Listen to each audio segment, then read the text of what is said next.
Buenos días. En esta charla hablaremos sobre las características más importantes, o repasaremos, porque ya se han repasado bastante bien en las charlas anteriores, sobre servicios climáticos, haciendo hincapié en la escala local. Hablaremos de requerimientos, de ejemplos, pero para empezar, ¿qué es un servicio climático? De acuerdo con la Organización Meteorológica Mundial, un servicio climático es una ayuda para la toma de decisiones basada en información climática, más concretamente para tomar las mejores decisiones con antelación.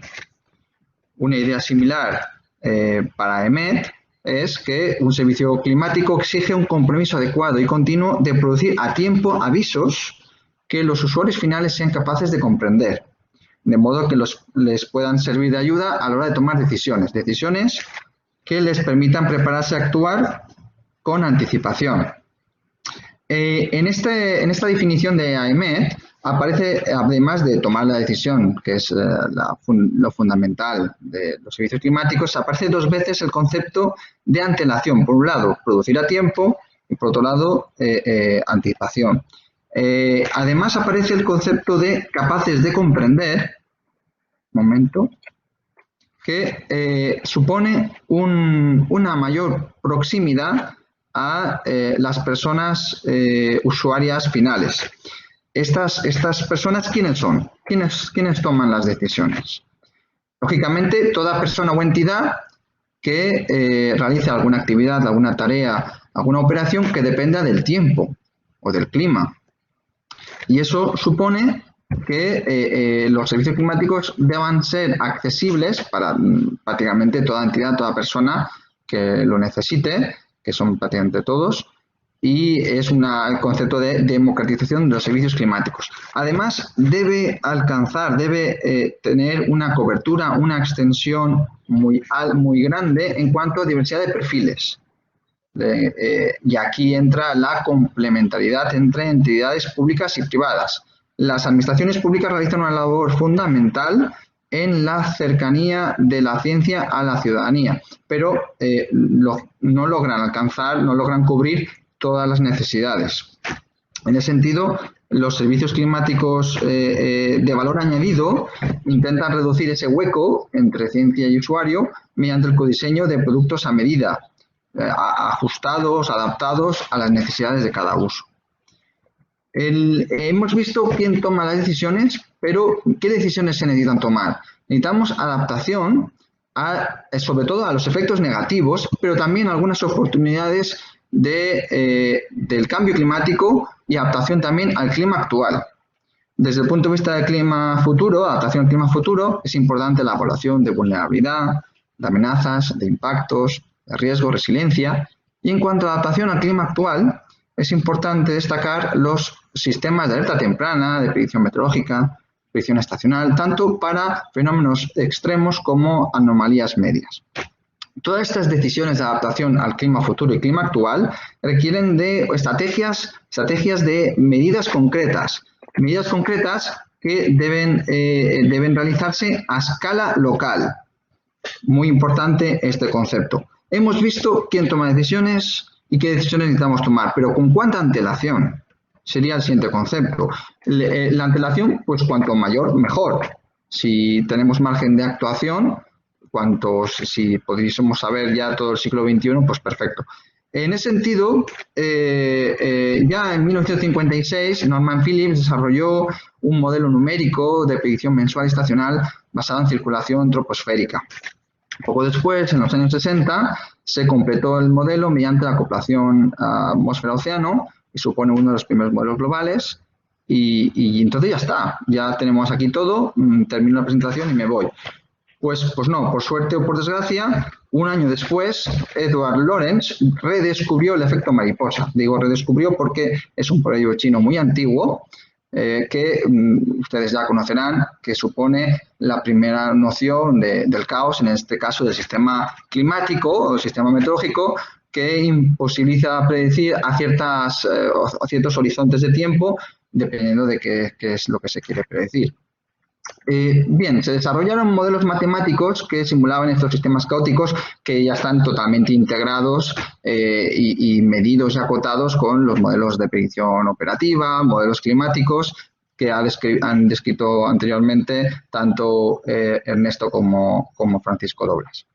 Bien, 30 años después se desarrolló la estrategia de predicción por conjuntos que permitía reducir o acotar o medir esa incertidumbre de alguna manera.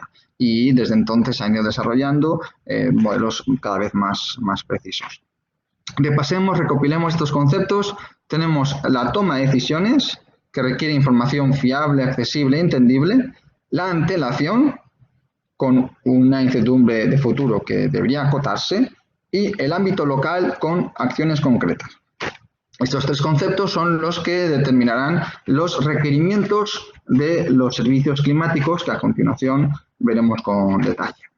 Empezamos con la culminación de la toma de decisiones, para continuar con las aristas del problema y realmente al final empezamos con la necesidad del usuario. Es decir, vamos de atrás para adelante y analizamos cada uno de estos eslabones de los servicios climáticos.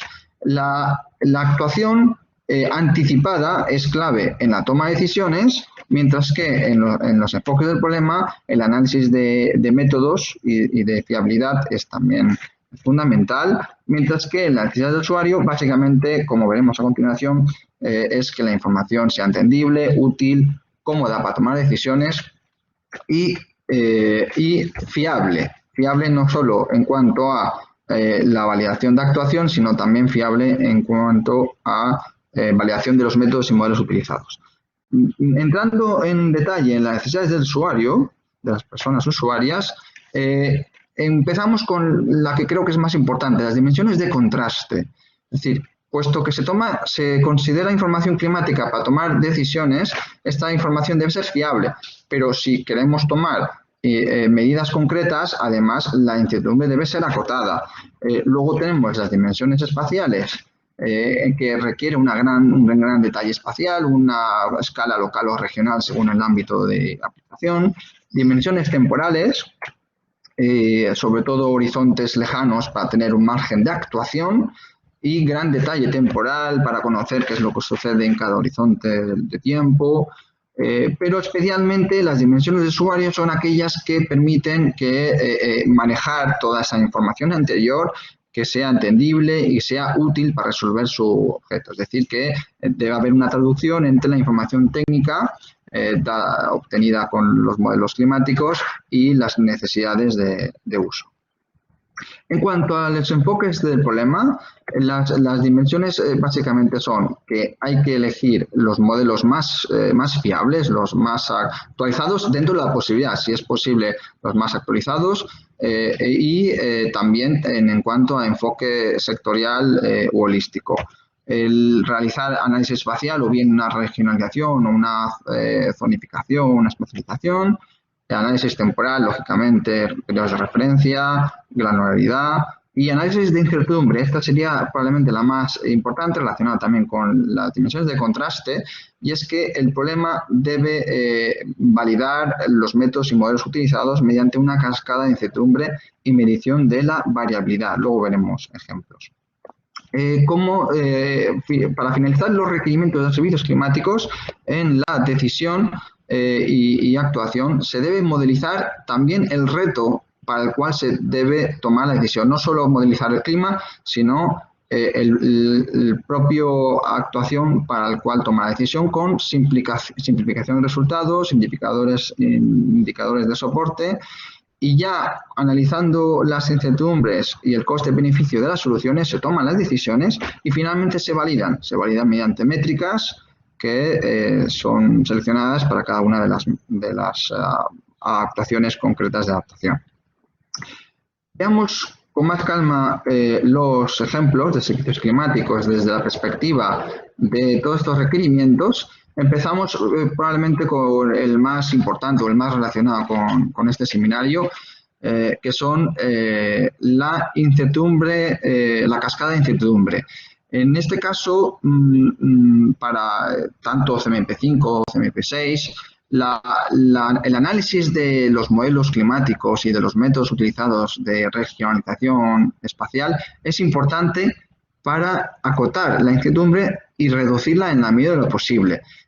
Aquí a la izquierda tenemos una gráfica de precipitación estacional regionalizada para Valencia, capital, con precipitación arriba a la izquierda invierno, luego primavera, verano y otoño abajo.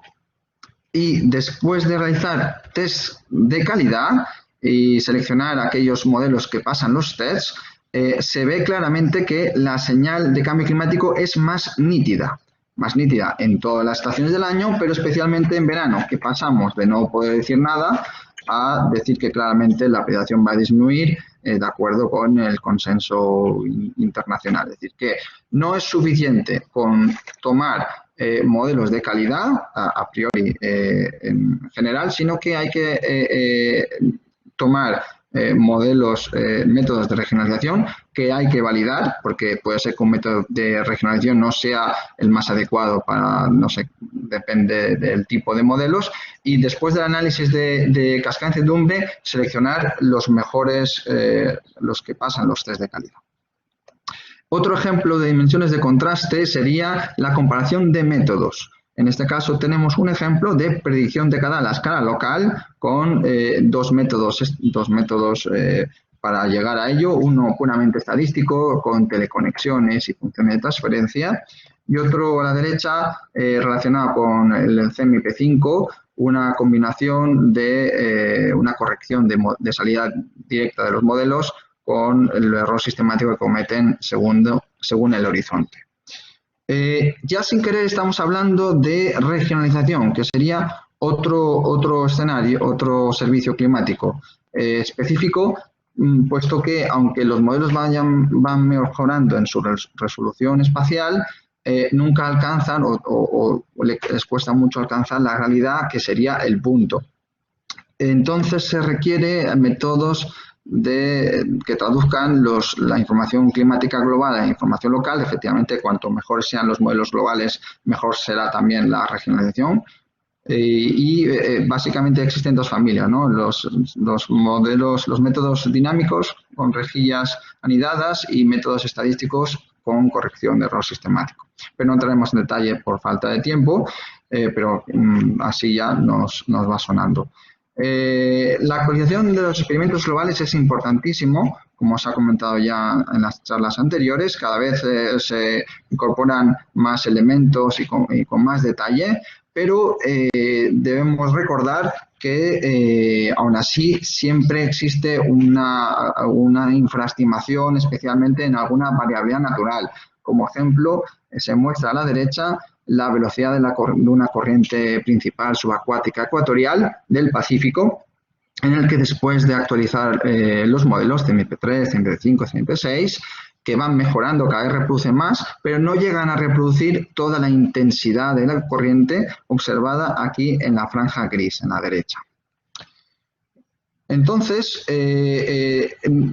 necesitamos modelos cada vez más precisos, con mayor computación, y van mejorando gracias a la inversión en computación, que esperamos que sea mayor. Aquí tenemos un ejemplo del superordenador ENIAC de 1945, gracias al esfuerzo de Barcelona Supercomputer Center del Mare Nostrum, y recientemente el Cirrus, que se convierte en el segundo supercomputador más potente después del Mare Nostrum en España, y gracias a todos estos ordenadores se puede avanzar en los servicios climáticos de modelos globales y modelos regionales.